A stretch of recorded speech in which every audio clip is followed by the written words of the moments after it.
And Billy, is the Springboks the best team in the world? Oh, jeez. Come on. We were setting him up, we were making him comfortable. Now he's comfortable here, Ruckers, and now we attack.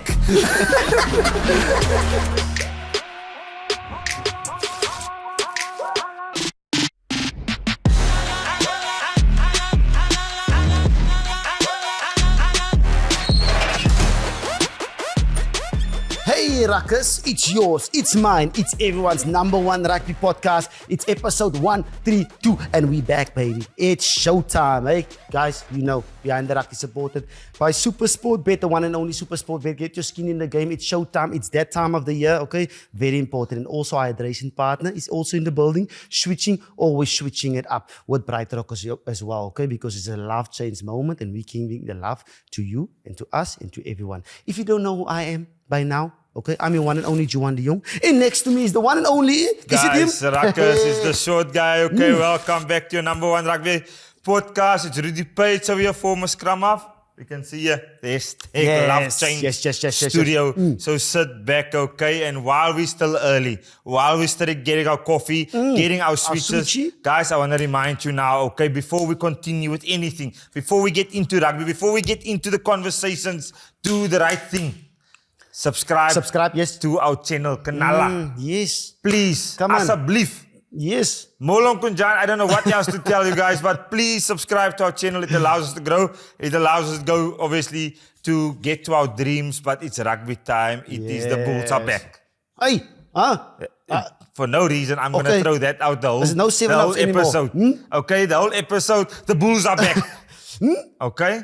But I'm good and well, Ruckers. Partner, how are you doing? Yeah, I'm very good. As long as you're good as well, okay? I'm brilliant. Happy Bulls, happy Page, okay? That's all we want to know as well, yeah. Quickly, the weekend was Bulls Friday night, successful. Yes, successful. Manchester Derby, Manchester United, successful. What, Chelsea? Chelsea? Okay, we're not getting it though. Stormers, okay? Successful. Sharkies, successful. Okay? Alright? That's all we want to know. Behind the Ruck episode, Magic Way, yes, successful. But we were not successful on the way to the plane, okay? Ruckers, everyone, close. all the binaries, okay, that assisted us, okay, this past weekend just to get to the airport because the traffic officer said, stay on our ass, okay? And we want the Ruckers to stay on Behind the Ruck, watch every episode, okay? Stay on our ass. Stay on our asses. Okay? Driver with the Swiftie, stay on our ass. Ruckers, and that means if you get behind, please catch up with our episodes. Yes, we had Goga Adamson, Percy Montgomery, Conrad Yankees. Okay, we had Big Asenati in Glabakanye in December, Morne van der Berg. We've had some excellent episodes. Abracadabra as well. Magic Way. Okay? So if you guys are still, I know the money's not in yet for January, so let's do the right thing. Let's like, share, subscribe, okay? And then we get ready for another big year of 2026. But Ruckers, while we're at it, okay, the lineup, what can we expect on your number one rugby podcast? Okay, today we have invited a Leicester Tiger to Behind the Ruck. We've got Billy Searle on the episode today as our guest. We're changing it up completely again. Masala spice. Come on, +44. Area code. We're changing it. We are bringing an English player to our shows to have a rugby discussion, to get to know a little bit more about other cultures and so on. So Billy Searle, starting Flyhalf of Leicester Tigers, shortly with us. Before we get to him, there's news happening around the world. We got to talk. Okay, Ruckers? There's news that we'll be discussing before we get to Billy Searle. After Billy Searle, you go nowhere. You don't switch off. You don't turn around. You don't reply on WhatsApp because then it's results, fixtures that will be happening after that. Investec Champions Cup, the Bulls, everybody won. Then we got the upcoming Derby. We got Sharkies up against the DHL. So don't go anywhere. Yes. Gaan nergens zien. Okay? Salapanji, seatbelt. Sit okay, Ruckers, that is episode 132 in a nutshell. In a nutshell, yo. Come on. Exciting times. I can't wait for this one, especially having a chat with Billy Searle as well. He was man of the match a couple of weeks ago, back-to-back man of the matches. Hat-tricks he scored. And also we want to know, the Ruckers wants to know, where does he come from? How does he think? How does a Flyhalf think? And also what his experiences was, especially against Feinberg and Gomezulu. Hey. In the DHL Stadium. So all that, we're going to chat about that as well. And then we've got to say a couple of things, fixtures, results, because we're happy. Smell. The Bulls are back. The Bulls are back. But No reason. Why is it not going well down under? Someone has been cut with his own razor. Are we starting there? We're starting there. Is that the breaking news that obviously... Yes. Or do you want to start by the other one? Okay, I'm not leaving. You want to start there? You can choose. Okay. I'm not leaving. Okay. Buddy, I think we have to start with razors. Last week, them letting go of him. I don't know if I would calling it firing. Was he fired? Was he let go? Was he retrenched? Stepping down. Redundant. That's the word Nemo used in his episode. Yes, I like that. But they that told word. them it was redundant. How are we feeling? It's settled in now. Right call, wrong call. Where are you sitting at, Parry? From an All Black point of view, I think it's the right call. I don't know. I'm just watching from the outside and analyzing from the outside, which is not the right thing to do because that is judging. But I cannot judge that. But I feel like it's similar. The same thing that happened to the Bulls as well. When players are not happy, it's always tough to stay in the relationship. So you probably thought it's maybe the best way, looking at what the All Blacks need, looking at what the players need to step out of the circle because they need time before the Rugby World Cup. And 2 years is enough time than 1 year as well. And we've seen it as well with us at the Springboks as well when Tutti left 2 years before the Rugby World Cup. And it's when things don't go well, sometimes it's not going to work. Razor was successful. He got 75% winning or 76% winning record. He's sitting second or third on the world rankings as well. So he didn't fail at all, but too much cracks when it comes to clashes. It could be personalities, could be culture, it could be what the players want, and it just could be his way of thinking. No. Look, and it's been a few days already, and I'm not even convinced yet, Ruckus. And what Parry is saying, en ek dink ek stem 100% saam met jou, as jy die change room verloor, then it's difficult to come back from that. That is the most toughest part, because whatever you're selling, they need to believe it. Yes. My only worry with this is they making this call with not having someone already. Maybe they do, but not. Is it Jamie Joseph? Is it Dave Rennie? Who's going to be the next guy? Smith. Is it Pat Lam? So from Bristol, that's a good call, partner. Yeah. Well done. I like that one. I like that one. Or was it Tony Brown? No, we've stopped that one. I'm just giving you options out there as well. No, the only one is AI and Dr. Rassi stopped that one. Rassi stopped that one. It was entertaining. Not this, Yeah, for me personally, I think they've got someone in the mind already, because you can't make calls like that. You have to have. Yeah. So I'm thinking they're gonna go with Jamie Joseph, just because they brought him back from overseas as well. They gave him the opportunity to coach the All Black 15 when he came to the end of year tour. I don't know if he maybe is the guy, but the only guy that can fit him like a puzzle is Tony Brown, because they've worked together for so long as well. But you still got Dave Rennie that can help him. Smith, that came from Australia, that's also looking for opportunities. I don't know if he's looking for opportunities. But I think he's the perfect fit for what All Black Rugby needs at the moment. He will be a brilliant fit if he can add salt and pepper together with Tony Brown, but that's not going to happen. But yeah, All Black Rugby, I don't know if it's a good thing or a bad thing, especially 2 years to the Rugby World Cup. And 2 years, and even this year, partner, looking at the greatest rivalry coming later this year, the tour to South Africa, is there enough time for, let's say we hypothetically speak it into existence, we put it out there, that it is Jamie Joseph. Is it enough time, and what is the expectation now of Jamie? Are they giving him another year of leniency? Ooh. Wow. Lean on me. Lean on me when you're not strong. I've started the year with another big English word. Come on, Paige. Are they going to give him leniency? Or is it cutthroat? We need results. We need to have an identity. The culture needs to be shaken up. All Black Rugby is accustomed to successes in the 80 percentile. So what is that looking like? But I like Jamie Joseph for these reasons. He was successful at Super Rugby level with that Highlanders team. Aaron Smith, Lima Sapuwanga, Fikatua. What was the winger's name? The winger. Saki Naholo.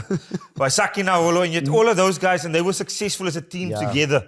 Then he went abroad, coached not a tier 1 nation, but took Japan to a World Cup quarterfinal. Massive. Wasn't he involved when they hit us 2015? Huh? No, that was Eddie Jones. Okay, yes, Eddie That was Eddie Jones. That's the year he won the Super Rugby with the Highlanders. Oh, yeah. But Jamie Joseph, and that's what I like, he's built up experience, not just at Super Rugby level, obviously with the Highlanders successful. He's gone to Japan, Pari. He's built up how to coach in maybe a team that had to figure out ways to be competitive. So he's got his learnings. He's an old All Black himself. Candidate, yeah. And he's a big fella, so they're going to listen to him. He's groot. Okay? He's an imposing figure. Yes. So for us, is he the right guy? I think he's the right guy. It's always tough because we can look at the Springboks as well. We've got blacks and coloureds and whites and Indians and Xhosa players all mixed together, but they also got their culture in terms of the Maoris with the other New Zealanders. So it's a lot to take. It's almost like a copy and paste that are happening at the Bulls at the moment. Akis is struggling. Is he going to struggle? Only time will tell.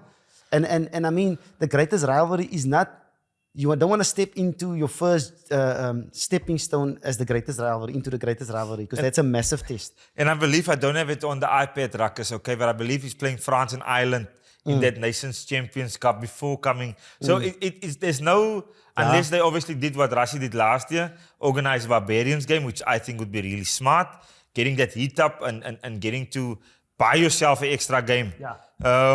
But look, obviously Razor can't coach a tier 1 nation for this year, but I think he'll be back. He's too good. 74% winning percentage at the All Blacks, won 6 Super Rugbies with, or 5 Super Rugbies with the Crusaders. He's done a lot. He's still an excellent coach. Only lost 3 games last year, Ruckus, and that is why coaching is so cutthroat. And yeah, and I'm gonna feel it one day as well. It's very cutthroat. I heard Kutsi speaking on the Game Pod the other day about Andries Becker losing his job and the difficulties of coaching and why he didn't go into coaching. And yeah, that's always when I reflect and like, damn it.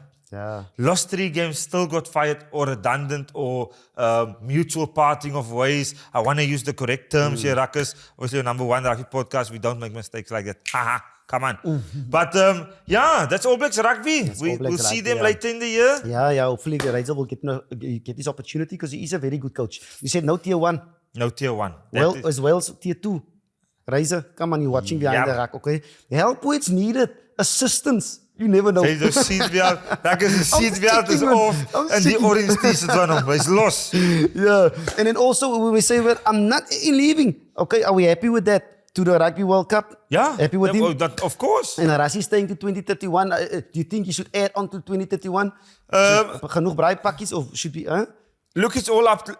I'm a big firm believer, partner. You know, you sometimes you don't like this about me. Moet jy iets change wat nie gebreek is nie. Yes. So with Coach Rassie, we are the most successful Springbok team, obviously, and we're number 1 in the world. Moet jy karring aan nie. Don't leave. Los. Moenie 'n ekstra huisie aanbou en nou iewes skielik wil jy die voorhuis paint. Daar's nog geld. Daar's nog 'n nuwe microwave en ons kort 'n nuwe bank vir los. Spar. Okay? Enjoy. Love. Celebrate. Dr. Rassie, we're behind you and we want you to stay. Yes, come on. Connected, yeah. Let's get to the big man. I mean, I want to chat to him a little bit. We haven't seen him in a very long time. I think it's the first time as well in Cape Town. And he's done brilliant work this past couple of weeks. Competing there in Leicester, making that number 10 jersey his own. And out currently keeping James O'Connor out of the 10 jersey. Yes. That is not an easy feat, partner. Cementing himself, yeah. Billy Searle. Curly Shirley. Here we go, guys. Up next, Billy Searle. Let's go.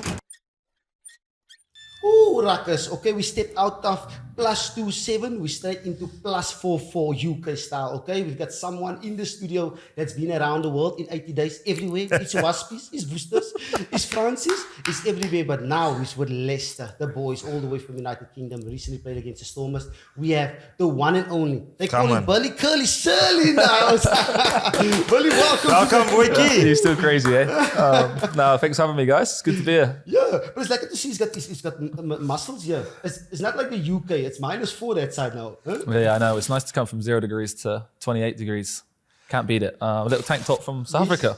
Oh, nice. A little burn top. Yeah. So I thought get amongst the culture and buy a little t-shirt out there. Yeah, the rent is strong. Oh, it's nice. It's nice and cheap here, right? That would be my first question, Billy. Do you guys, as a group, look forward to spending in South Africa, coming to the beaches, knowing that for us it's pristine summertime at the moment? Do you guys talk about it while you were on your way here? Yeah, of course. I think everyone wanted to be selected this week. Jeff, bring me to TR, maybe some boys. But you want to play. It's a great trip for the boys, get to know each other, explore a new country. The beaches, the waterfront we've all been to for some dinner. It's been beautiful. The sushi, the food, and it's all so cheap, man. Huh? It's beautiful. So cheap here. Yeah. Compared to the UK. When I was back in the day in Coventry, I used to struggle. No, it's other way around. Yeah, no, you got lots of money, so it's okay. And the best part about visiting Cape Town, what has been the favorite part for you? Oh, the podcast, of course, boys. Come on. Man. Come on. This is amazing. What is the facility? It's a joke in here. Huh? It's so nice. No. Look at the receiving rack. It's a big deal.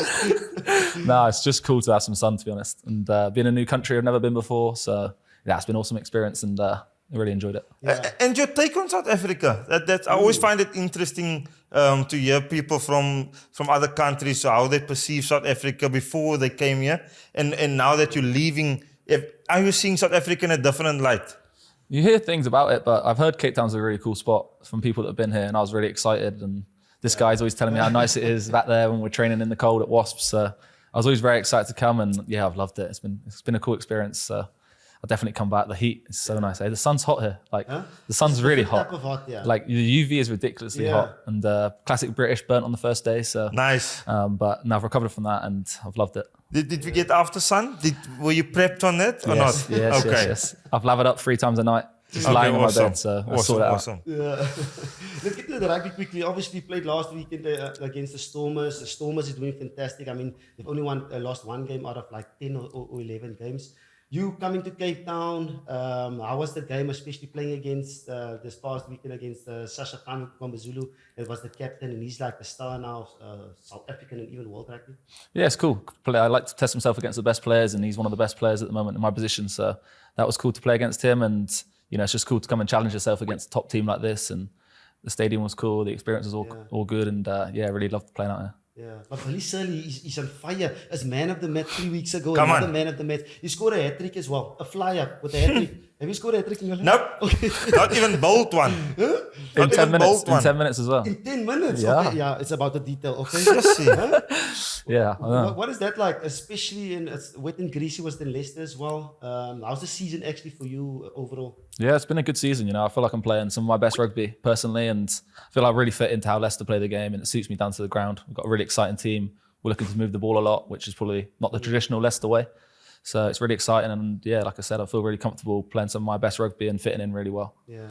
And you're playing it for one of England's top historical clubs, Leicester Tigers. Well, is it Welford Road? Am I correct when I say? Mataloni Woods, Welford Road now. Welford Road. Okay. The sponsor will like me for that. Okay, thank you. Well done, Boyki. Go. Sponsor podcast too. We need the pounds. but you're playing for an historical English club that has got so much history. And you're playing fantastic rugby at the moment for that club. How good does that feel? Yeah, it's amazing. It's a massive club in England, like you say, and everyone knows about them back home. It's one of the most historic teams, and I've been about a little bit, like GB said. I've been at a few teams and never really found myself being that number 1 guy in England. So I thought I had unfinished business when I was in France, and when Leicester came knocking, offered me a contract, and it was a good deal, and I thought, let's go. It's time to go back to England, and yeah, at the moment it's going really well. I've got the 10 shirt, and I just got to keep pushing on and keep kicking on.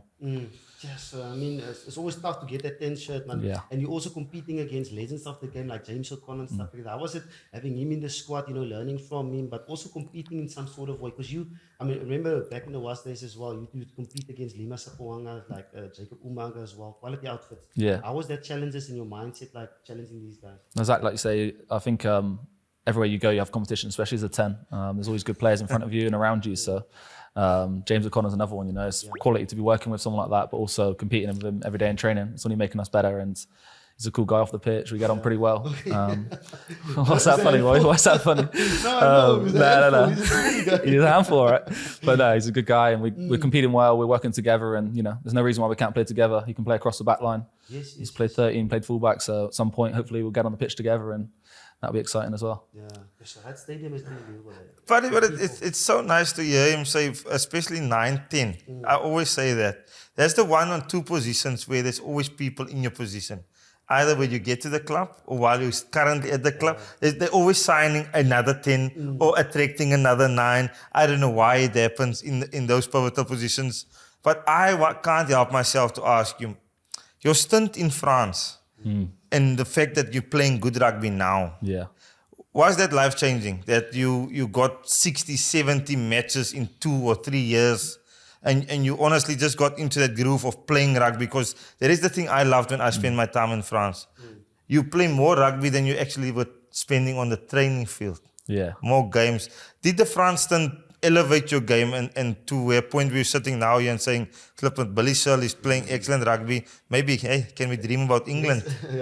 Yeah, it's true. I think you're right completely. You probably don't think it yourself at the time, but looking back now, I had 2 years and playing week in, week out, and really developed my game with the leadership perspective as a 10, off the pitch sort of stuff, but also my game in general. So I think it's only put me in a good place coming back, and I'm definitely a better player now than when I was a lot younger, GB and O. I was probably a confident young guy, but I didn't have that experience and maybe that game management ability. Whereas, when to put the foot on the ball, probably ran it a bit too much.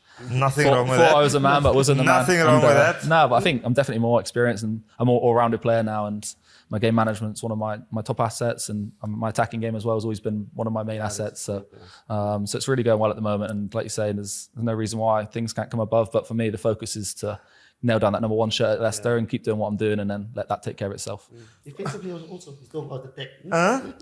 Is there something? I'm brave. Come on, Wiki. Had you be outside me to cover me. But boys, it might not be a question for Billy. I think it's a conversation for all 3 of us. Pari, I don't know if you agree with me, but has the taking Flyhalf become more valuable in today's currency? If you take it 10, maybe 15 years ago, it was, like you said, you were inexperienced, you had to learn how to kick more, or get a game management need to be a lot better. I think in 2026 or 2025, the Flyhalf that can get the team going, the more risky Flyhalf is the one that's got the more market value currently. Am I right with that assumption? I can agree with you, because if you look at only in South Africa as well, like Feinberg and Gomezulu, he's also a runner of the ball, but still can kick. Mani Labok as well. But even like in the UK as well, Finn Smith does the same thing. Marcus Smith kind of molded that shape as well. So the game is moving there, because you used to have like your Mono Stein kicking stuff, Johnny Wilkinson also the kicking Flyhalf, but you have to have both. Yeah. And also the physicality. you know, I'm an angry guy. No, I think so. Yeah, the attacking game's what people want to see. Like they want to grow the game, the attacking side of things. You see a lot more teams kicking to the corner now. It used to always be take 3 points, but now they're going to the corner. There's ambition there, and it suits my game down to the ground. So yeah, I think so maybe, but maybe I'm a bit underpaid if that's the case. Because We'll check the salary. Where's Leicester? Play the man. Come on.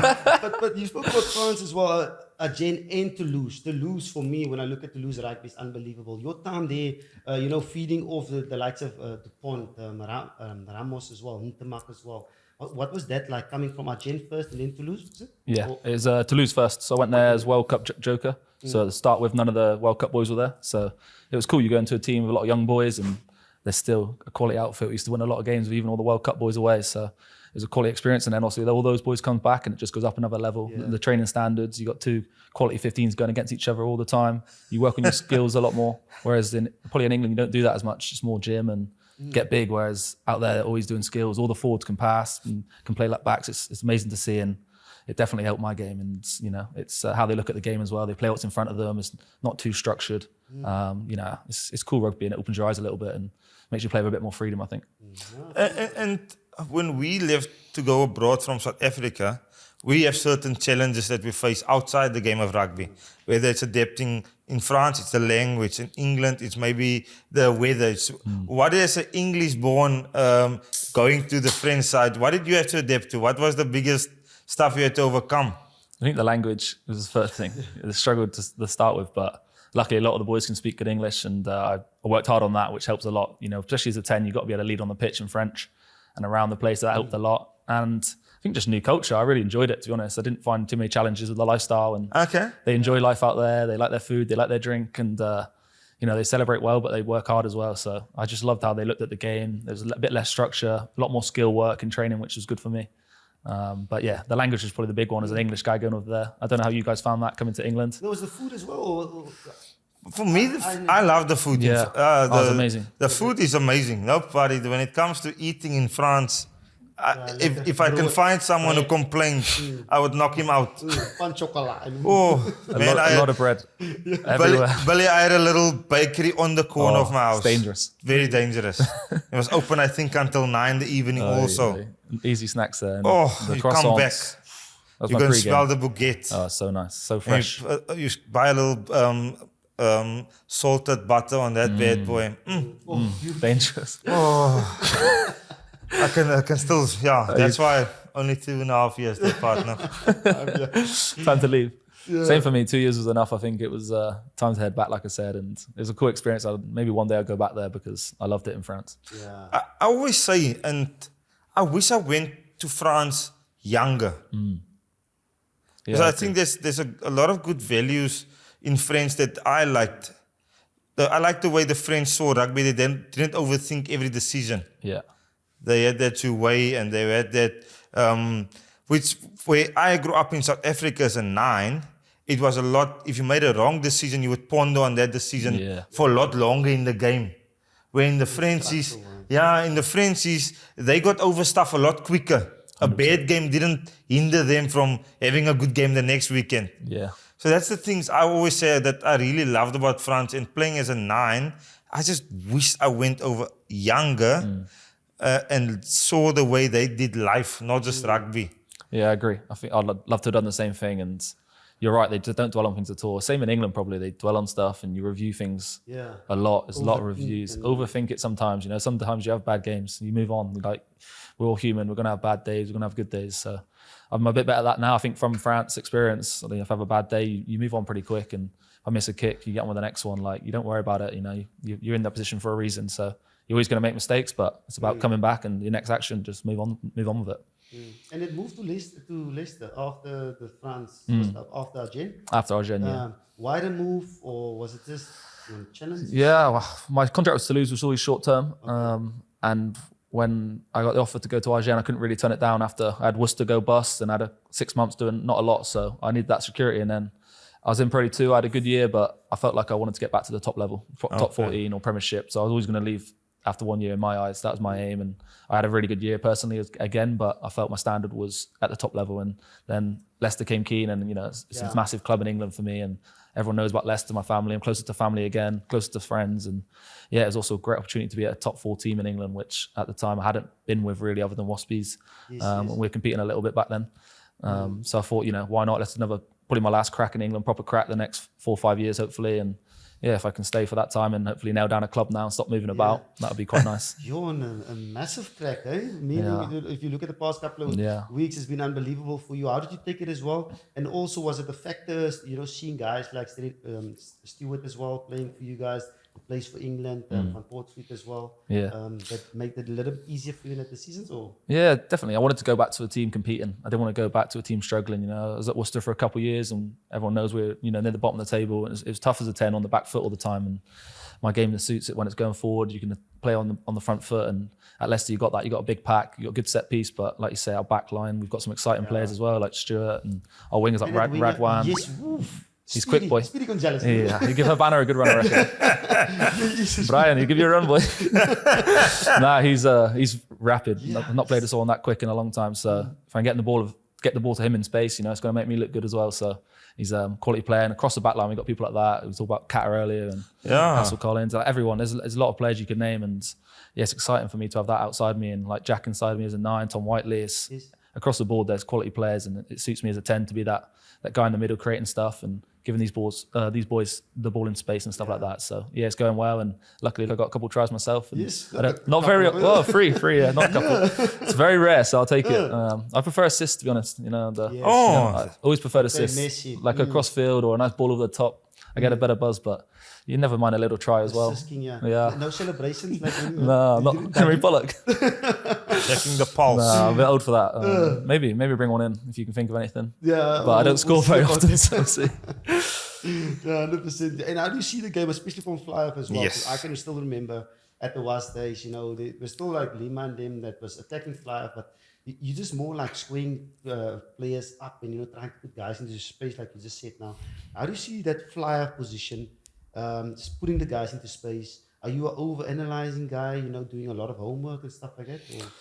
I do my homework like most 10s, and you need to, but like I don't overanalyze anything really. I like to play what I see. That's probably come from France as well. Playing what you see in front of you. The backs coach here is really good for that. He gives you license to move the ball. If it's on, take it. And he'll never criticize you if you make the right decision. Make a skill error, that's fine. But stuff like that really helps, I think, as a player. He wants you to move the ball, especially as 9 and 10 with the back line we've got. We need to be getting the ball in space. And for me, it's always reading pitches and the backfield and stuff like that. When it's on to kick and reading a bit of momentum as a 10. If you're not going forward, and it's time to put boot the ball. So there's a real balance to it, and you've got to make those split second decisions as a 10 to when to kick, when to run, when to pass. So. Obviously, it's a strength of mine, but it's always a work on. But yeah, that's always what I'm looking to do, and reading defenses. And when we're on top, we stay on top. That's our game. Yeah, staying on top, momentum. Yeah, and Billy, obviously, Northern Hemisphere rugby plays a certain way, a certain style. There's multifaceted. I don't know what you guys call it, but the options 12, where you 10, 12, and 10 goes around for the loop. Since when did you guys started doing that? From age groups? How did they coach you guys to be attacking square? Because that's something I always obviously pick up from Northern. And you guys have been the trendsetters in the last 10 years on the way Flyhalfs attack the gain line or attacking square, creating space for the outside backs. When did they implement that into their coaching, and from what age group? I feel like that play's been in for years, the 9, 12, 10 around the back, and all coaches try and bring in new things, but for me, you can't beat that play. You've got so many options on that play. You can bring the winger inside, you can bring him outside, you can go front door, you can go back door. I think it's always been ingrained since I've been in the professional environment, so probably for the last, like you say, 10 years, and I just think it's hard to defend. I like that as a 10 being out the back, and you've got different defences now. A lot of teams come hard, so you got to hold your feet, get the ball a bit earlier, and just let them come, boy. Feed them. Come to me. They make the decision for you. See, for me, attacking against defenses like that is easy because they're coming. There's no in between where you got to make a decision as a 10. We've prep it in the week that we know they're coming. So I get the ball a bit earlier. I can get it over the top, or I can put a winger through. When they come with that line speed, it's hard to change late as a defender. So for me, it's about reading the defenses we play, and that comes into the analysis side before the game. And then those sort of plays, and we have a few other plays, but yeah, as a 10 for me, when you're coming out the back, it's always about trying to square up, reading the body language outside me, reading their winger if he's getting high, etc., etc. And I'm always doing that in the moment. What pictures are you looking at, especially when you're in that move of option 12? You look at the 13, do you set yourself a bit wider on the setup inside of 12? Or what is your pre-work before that move starts playing out? Yeah, so I'm trying to get to 13 if I can. If I'm inside 13, my eyes are always on the 14 and the 15. So as the play's starting, I'll see if the 15's coming. So on a set piece, I know he's coming early. I can just read body language. So if I get the ball, I know I can put it through potentially for our wingers. Or if he's sitting off a little bit, I can go over the top. Or I've got the shoulder ball, the 15 across. So there's a lot of options off that play. But also I'm just reading body language of the winger, shoulders and stuff like that. Always shoulders and hips. You know how it goes with the hips. So yeah, always body language for me. And I want to know the pass from 9 to 10, the width in that pass, does it play a role in the execution of that play? Yeah, big time. Pass quality is key. 12, 9 to 12, when you go through 10 sometimes, it depends on the distance where you win the ball at the line out. We get a lot of front ball, so you've got to go through 10. If you get the back ball, you can go straight to 12. Yeah, straight to 12. So it depends on the play and who you're playing against. Sometimes we'll go through 10 and stuff, and we've got lots of plays, but a lot of teams use that play, like you say in England. It's just a classic play. You can go front door as well. But yeah, normally the pass quality is key. If you have, as a 12, boys, a 12, you get the ball out in front, you can go hard at the line, and just gives everyone that extra step, especially out the back as well to 10. I need that ball in the money, because if you're stretching, gives the D time to come hit you. It drops your eyes. And it takes your eyes off where you're scanning. So you have to focus on that more. So the pass quality is always key. I think basic skills in anything you do is key. The 12 responsibility is always to try to get onto their 10. Yeah, that's exactly. why you need that width, because you don't want their 9 to kind of get to the 12. And then it's not difficult for you boys out wide. And that 9 will never get there. Huh? Depends if it's You back yourself for that pass or not?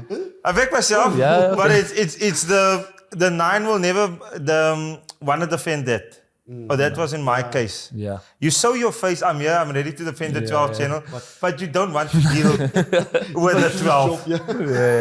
So you don't want to deal with Kata, you don't want to deal with any of those boys, with Ollie Lawrence. You're going to show your face, but it's never tackle any 9 I'm the same in D. You try and get it nice and high, spook them inside. If you have to, you dive in at the legs if you have to. Yeah. And we're talking about spooky players inside now. What are the players in the Prem that's tough to defend for you? That is All the suffers. It used to be Van Rensburg at Sale. Oh yeah. I used to hate tackling him because he's so low.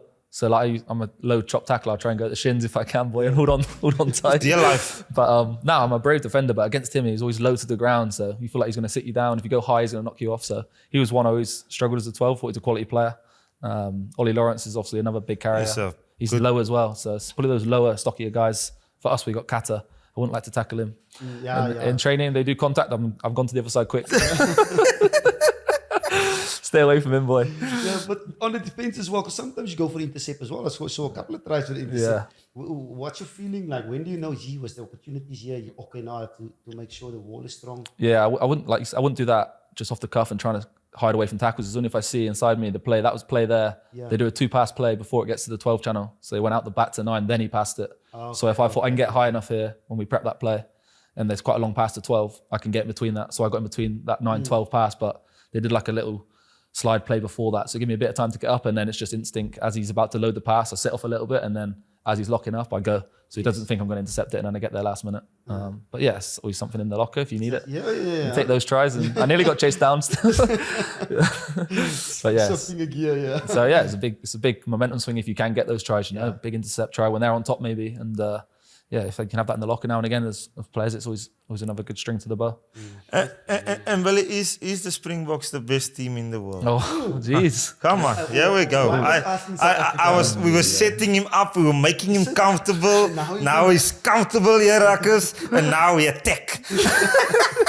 No. I have to say yes, eh? I'm thinking about how strong England finished the year. Yeah. Obviously, English looked really good at the end of last year. Yeah. We look at how the Springboks, obviously #1 team in the world, but that's the very first game in this year's international fixture list, and that's what I was just leading towards. I tried to chuck you under the bus, but that's where I was going. As English rugby, are they the closest team to the Springboks currently? If we take a snapshot of World Rugby at this moment? I think so. I think they, like you said, they had a really good, it was an awesome games. Autumn. They're in a really good place from where they've been probably the last couple of years. They look like they've got a solid game plan now, how they want to play the game. A lot more depth probably as well in the locker. So I think if you go for the last couple of years, South Africa probably are the best. The depth-wise they've got, the pack they've got, these 7-1 benches and 8-0. Yes. That's crazy. I'd never get a game if I played there. Yeah, backs. It's crazy for the backs, but like the depth they've got coming off the bench, and they dismantled Ireland scrum, who's always had a good scrum. So it's a lot of firepower. It's tough to play when you're on the back foot like that. But I think it's exciting now. You see England coming into it. France are always pretty strong. Yep. Obviously, Feeling himself. maybe they used to be. They've had a bit of a rough patch, but you're sure they'll come back. They're always good as well. And New Zealand normally come back. I know they've had a bit of trouble with the coach lately, so it's a big call after. His win rate's not too bad, I hear. 74%. That's not. It's a tough life out there. Yeah, But I mean, the standards they set, they'll be coming back at some point. They're a quality outfit, so it's exciting. I think for the international game, there's a lot of teams who compete now for these next fixtures coming up. And in England, and you don't have to answer this if you can't, but do you guys all pull together working under the umbrella of the RFU? How does it work? Is there synergy between the clubs in the Prem and the RFU? Like Rassi would obviously have his plan that filters down to the URC and the Stormers, Bull, Sharks. Is it the same with the RFU, or are the clubs independent on their own? I think the clubs are independent on how they want to play the game and the structure, but they might get messages down for the England boys, potentially if they want to play them in a certain position, or just to keep tracks on them if their body fats and stuff like that. But they got the England A stuff and that now, and there is obviously sort of some structure, but I think the clubs are independent more so in England, and it's probably more for the players who are definitely in the squad, etc., get more monitored, and they come around to the training ground sometimes. They'll watch a day and watch you train. So boys always try a little bit harder when the coaches are there and put your best foot forward. And, me, I haven't seen him in a while, so no, I've had no contact. Come on board, week. And protocol stuff as well. Is there like rest for the weekend, Yeah. for the year? How many weeks do you guys get? Because there's so much rugby for the There's a lot. Champions Cup and it's everything. Yeah, we start in July now, and we finish the season end of June. The final is now. It's a 12 months. It's the wrong career. It's pretty much, yeah. It's the wrong career now, I think. But it's a long. It was only in It's a long season. Yeah, but there's always breaks in the season now. So I think we got the next break end of February. So it's not loads, but it's just how it is now. The international boys get some time off after the international blocks. They have to have a week, like before Christmas. They have to have a week after the autumns. And I think good. That's nice. The game against the Stormers there, we rested a few of the England boys. So they've had a bit of a rest before the Six Nations. So there's always time. I think England monitor that, especially for the internationals. And the clubs are pretty good. If you're playing a lot of rugby, hopefully I'll get a break soon. I've had a lot of game time lately. So would you want a break? Well, I don't know. When you're hot, you want to keep going, you know? That's what I'm... Yeah, I never want to not play, you know, but at the right time, I think the coaches will look after you. You know, you got the Prem Cup coming up potentially where some younger boys play. But at the moment, I want to keep playing. You know, this week I was itching to come out here and test myself against the best. And it's one of the best club teams, the Stormers. And like you say, Sasha at 10, he's one of the best 10s. So it's the same when I play in England. I like playing against Ford and Smiths and stuff like that. You want to test yourself against the best in your position. So I was itching to come out here, and also a bit of sun helps. So good for the body. Bit of sea recovery and stuff like that. So yeah, I think I always want to keep playing, but when the right time comes, I'm sure the coaches will look after you. Yeah, and I want to ask you, Billy, sorry partner, the England dream. Okay, what is it like? Come on. Okay. Is it alive? Obviously, with the fantastic form you're in currently, is that something you want to achieve one day, or do you see yourself too far off, or what do you think you need to do to get into that squad? I think you'd be lying if you said you didn't want to play for your country. Of course I do, coming back, and you know, it wasn't really my focus coming back. I just wanted to be back in the Premiership and playing well and trying to get the number 1 shirt at Leicester, and I've done that and it's going well. So you can't rest on your laurels. So my aim is to just keep playing well for Leicester if I can, and then you know, if that came, I'd jump at it, of course. And I feel like I'm in the right stage of my career to do that. If it comes, I'm off the pitch, I'm a much better person, probably balance-wise and experience-wise on the pitch as well, driving the team around, being that attacking guy, and a left-footed option as well, which maybe they haven't got. So potentially it could come. You never know if I keep playing like I am. But for me, if we keep going well at Leicester and I'm going well, then that will come. If that doesn't happen, then it's going to be hard to come. But of course, as an English guy, you always dream of playing there. But you know, I'm in probably my prime of my career now, 29. They say as a 10 you get mature when you're 28 to 32, and when you're younger you don't believe it. You're like, no, I'm good now. But it's probably true, you know, as a leader and off the pitch and driving the boys around, and you have a bit more say on the team. You speak a lot with the coaches and stuff like that. So I feel like I'm in a great place. If it did come, I'd be in a good position to hopefully take that chance. But if not, then I'm happy and going well in England. So it's all good. Penny Hill is nice. Huh? Penny Hill. Is it Penny Hill? Yeah, that would be the nicest part, the spa. Penny Hill. Okay. Growing up in England, was it Johnny Wilkinson, role model? Or was it? Yeah, I like Johnny Wilkinson. He fully is as an English guy. And when I was younger, I always used to enjoy watching Clay Cooper. Didn't feel cool. Yeah. Oh, okay, I was about to say Johnny didn't sound confident when he said it. Yeah. He said it because you will lead him into Johnny. You forced him. Yeah. But it's quite. Was that? Just because I like watching attacking rugby. And Craigwood's that maverick sort of player when he's quite loose, but also a quality player when he's in his prime.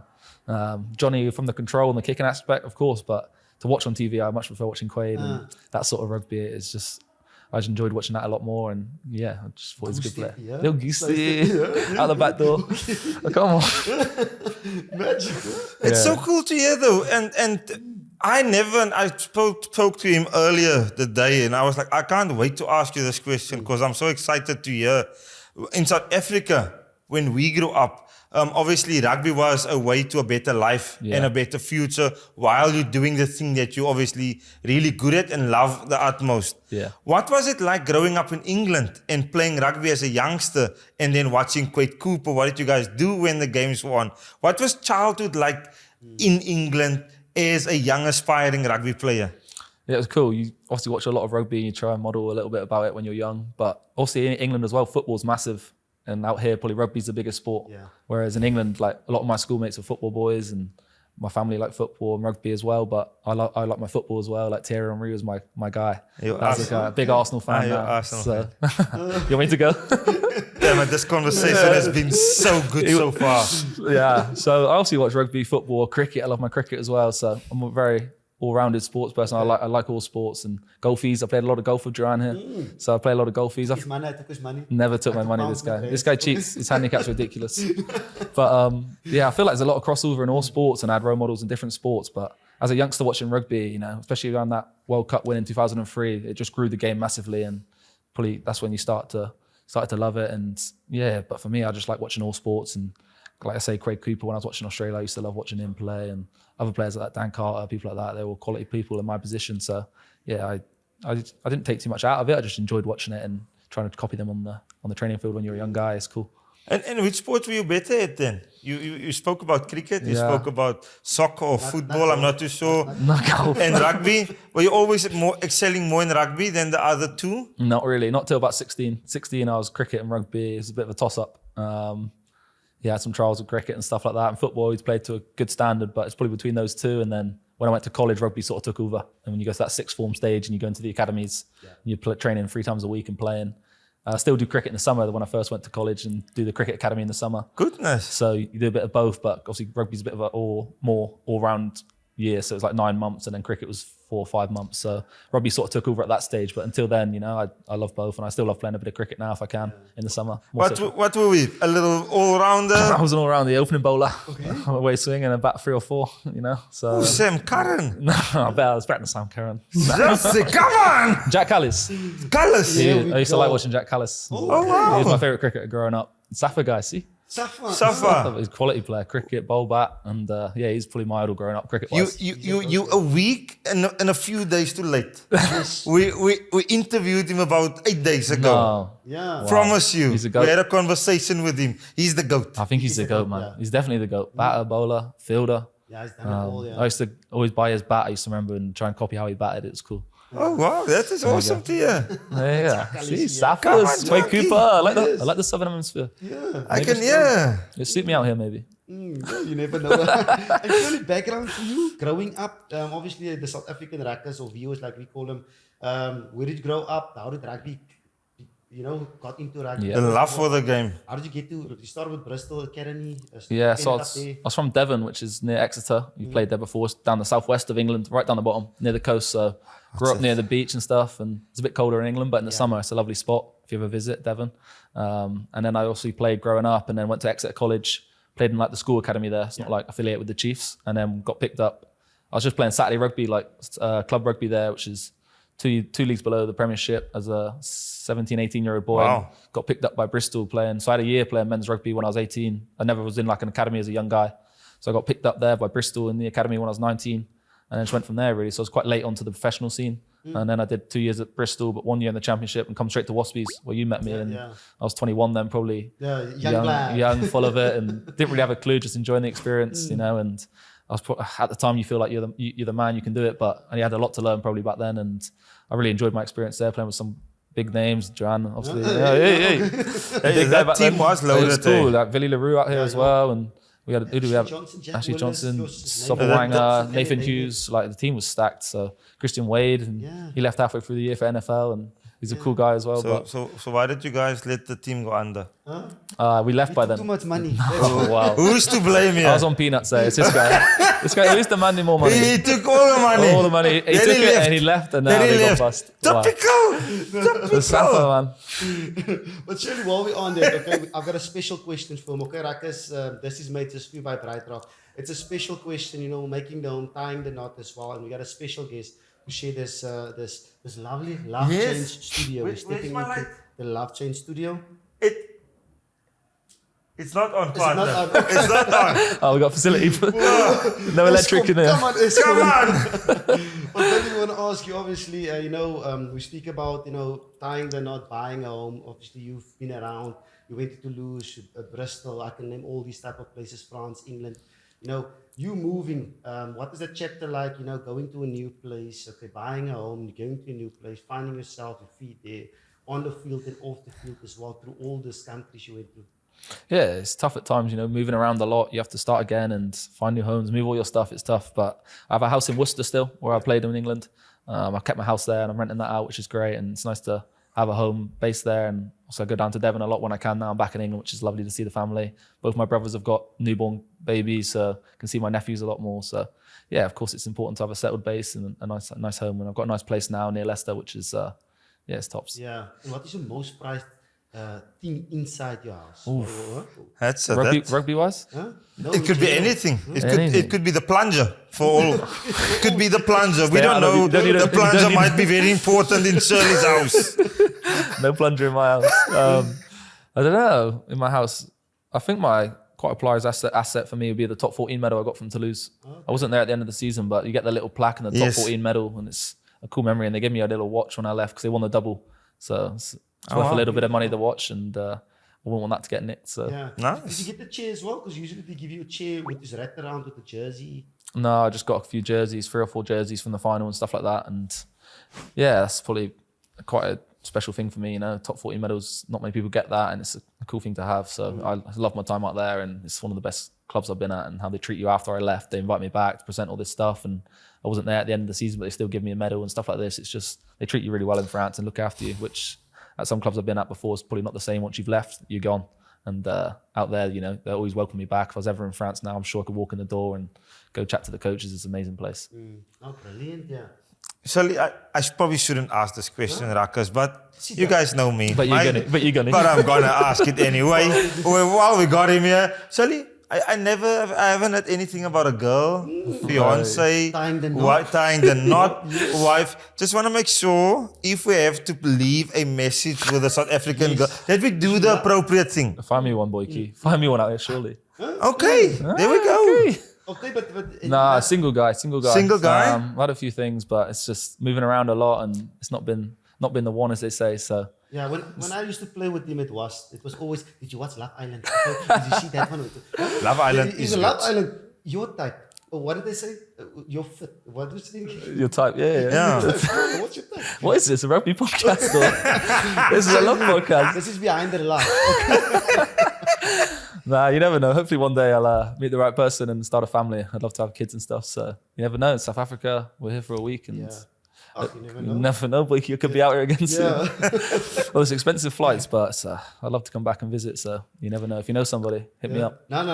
We'll sort that out as well. And this is one thing I would need to know. Obviously, there was 2 chapters in your career that kind of a massive challenge on you. We spoke about the Wasp Day liquidation when it came to Wasp, but also Booster as well.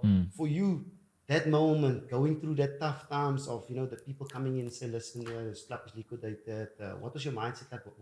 What did you think about it? What's the next chapter? How must I get myself back into rugby or life? Yeah, it's crazy. You know, when you go in and they just say the door's going to be locked tomorrow, and you don't think it's going to happen. There's rumours for the last month or so, but it was just crazy. Like, oh shit, we're out of a job here. So yeah, it was hard. The first month, you just sort of training and staying fit. And then I went to Bath for a couple of months on loan because they needed to cover injury. So that was sort of took my mind off it pretty quick. And you're straight back into playing week in, week out, training week in, week out, especially. So that takes your mind off it, but it's tough. You know, you have a 2-year contract on the table and it's gone. And I remember that year, a couple of foreigners just arriving, and then the club went bust. They must have been like, why have I come to a new country? And now I've got nothing. So it's a tough experience, and I think it grows you up a little bit. And for me, it was like 6 months left of the season. I didn't want to devalue myself. So after Bath, I had a few offers to go places I didn't want to do, and luckily I held my guns and didn't like devalue myself. I thought if I went to potentially America or even dropping down to the championship, I didn't want to do it. I knew I was going to stay fit myself, and luckily Toulouse came in keen pretty early on, so I knew I was going to go to Toulouse in July.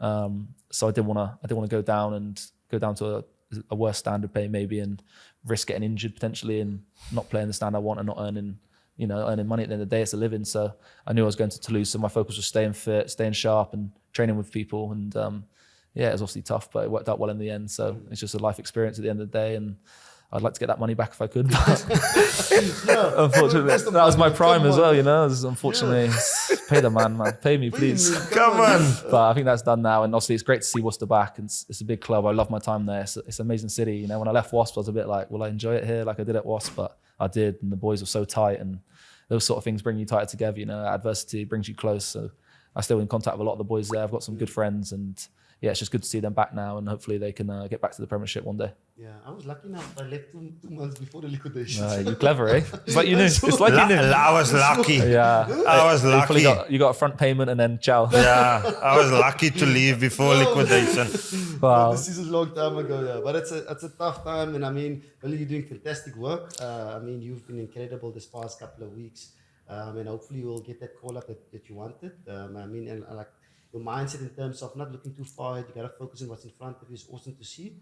Lekker to have in Cape Town, and thank you very much for making the time here. Yeah, I think it's Behind the Ruck. so cool, Parry, that we South Africans, we can see what the personality of an English player is like. Yes. I think I'm done here, and it already changed the way I see other countries' players. Yeah. So I think hopefully you guys enjoyed it all okay, that we don't got to judge bring you the English players. English players and If you do this, don't worry about yeah, leave These them. guys, They're good.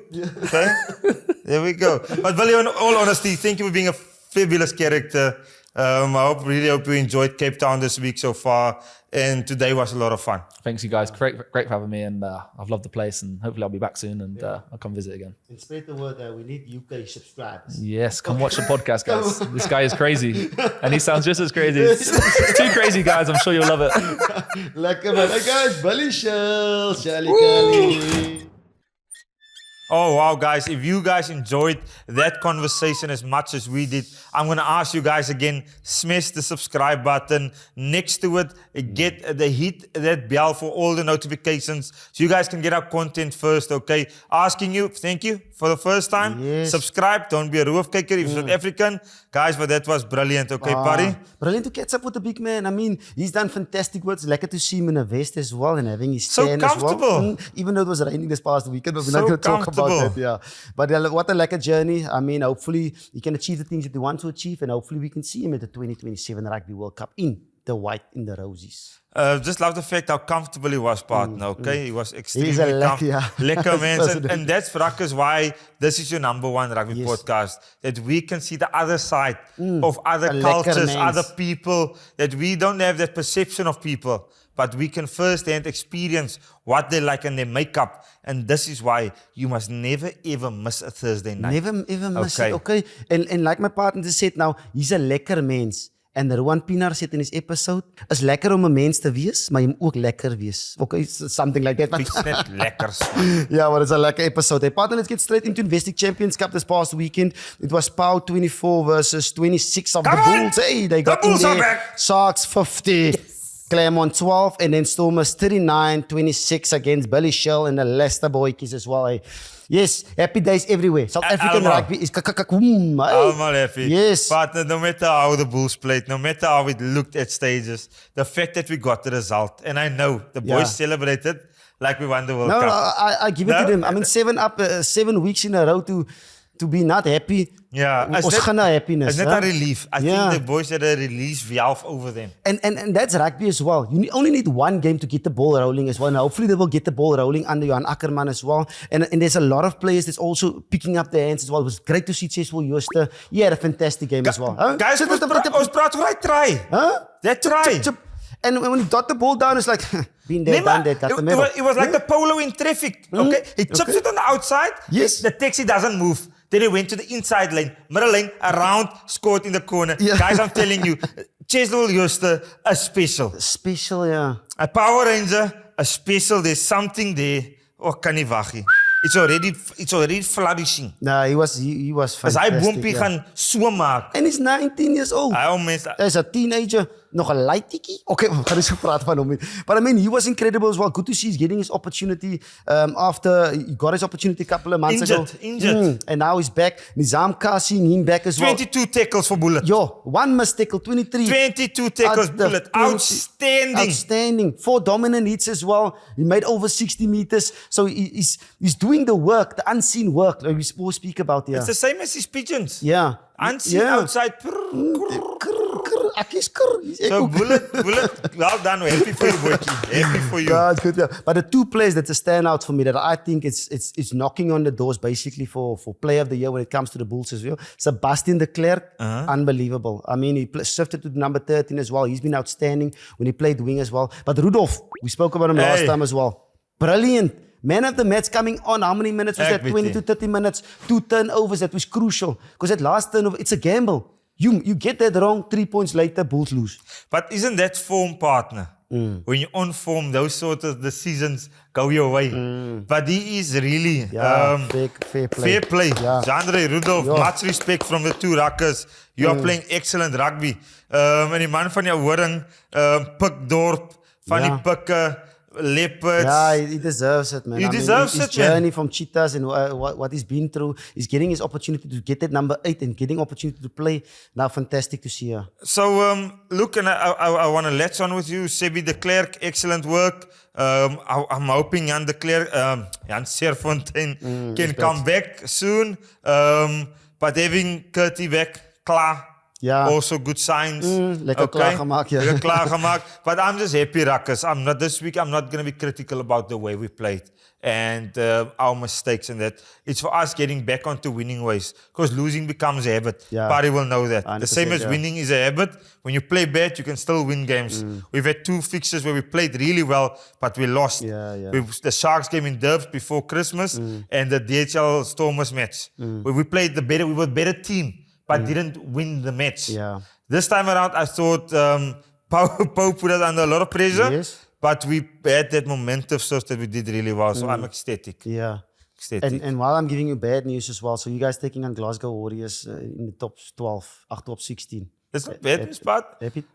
seatbelt. Okay, is that bad news? No. Away from home. Why don't we talk about you guys taking on Toulon? Yes. In Toulon. Away from home. Is that bad news or good news? And if you get the W, I get the W, we meet each other in the quarterfinals. Oh ja, nou so het is al uit op loftes. Is it? Er kom seker loftes toe. hè? Nee, you're 16.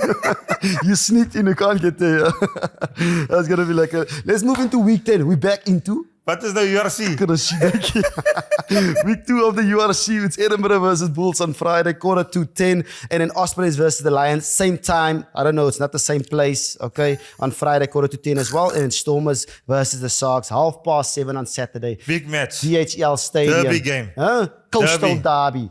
What they call Springboks it. on display. Do you quickly want to touch Bulls and the other one, or we want to straight go to No. Let's talk about the big boys. Okay. Big boys.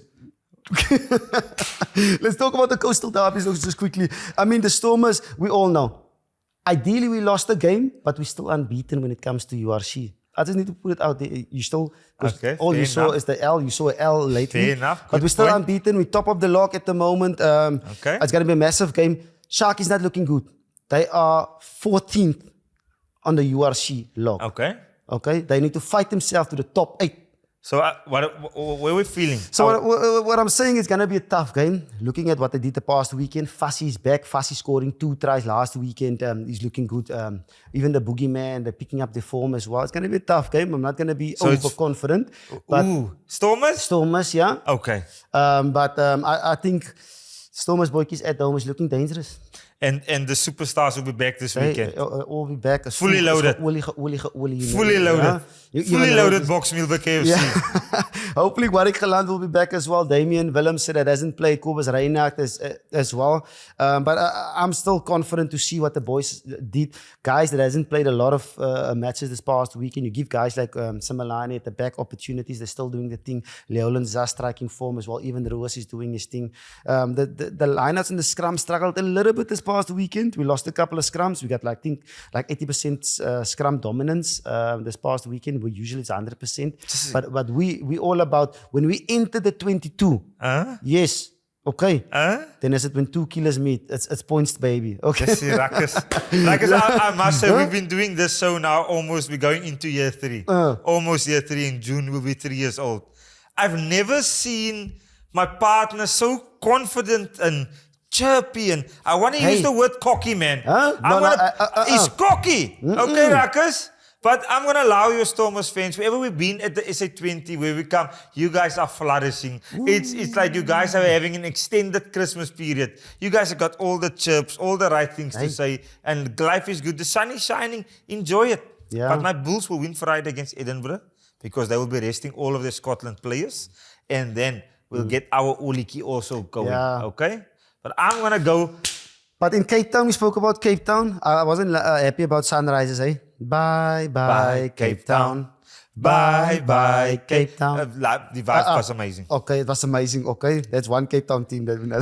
But Ruckus, I'm going to go with the Sharks this weekend against the DHL Stormers. My reason for that is... the Sharks are also going to play their full strength side. If they don't win this one at home, no, it's at the DHL Stadium. I need to change my... I need to change, Ruckus. I need to... Why does the venue... It matters. No, it doesn't. It matters. Okay? It matters.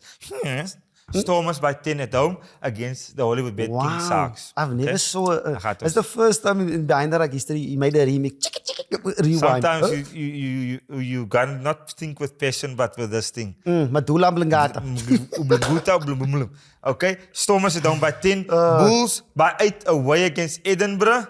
That is my two picks I'm going for this weekend. Perfect. I'm going to go Stormers +5 as well. So like you said, it's going to be a tough game. Hopefully the weather will be perfect. And then Bulls also. Huh? Going Bulls, yeah. Come on! I'm going to support the boykies away from home. They've got the conference. Conference is a crazy thing. You know in golf, conference. Why? Okay, no. I'm just saying, but conference is crucial, okay? So Bulls +5 as well. And then I will back the Lions. Like Lions are looking good. Lions are looking really good. We don't have enough time, Rakus, to discuss it. Maybe next week we get more into the Lions and the resurrection. Unbelievable. Resurrection. Unbelievable. Their resurrection and saving the season. Okay, so Lions, we'll be back in your corner soon. But Pari, that was an exciting episode, huh? I loved it. I enjoyed it. I mean, to catch up with an old teammate as well. The stuff he's doing at the moment, the way his mindset is set up, the way he's thinking about the game. If you look at this past weekend, 2 assists, getting guys into space, and he's clinical when it comes to goal kicking and going for touch as well. He's doing fantastic well. He's still a youngster. Hopefully he can knock on the doors with Finn Smith and all the other boys. That's bietjie baie rugby England. Klomp. Yeah, as options. Ruckers, if you guys are watching this episode after Sunday and you've already watched the games this past weekend, drop the comments below, thoughts on the game, stuff that we can discuss in the next upcoming episode of Behind the Ruck. Make sure, guys, like, share, subscribe. Please do your thing and make sure what you guys loved about the episode. I want to see comments. Don't be shy. We want to see everything. We want to hear your thoughts. Yeah. As het negative is, seatbelt. En dan slaap ekkie. Dan slaap je, ja. And while we're on it, guys, I say bye, Ruckers. Guys, you know, Behind the Ruck is supported by SuperSportBet, the one and only SuperSportBet. So get your skin in the game is very important, and then also hydration partner. And it's also the energy drink of the SA20. So we having fun, they having fun, everyone is having fun, and we in our LoveChange studio, and we're having LoveChange moments like always. Hey, partner? There we go. Life insurance that changes with you. Yes, there we go. Brightrock, come on. Hy is toe aan tyd. Cheers, guys, and thanks for tuning in. I'm Juan de Jong. Ek is op Paige. See you guys next week.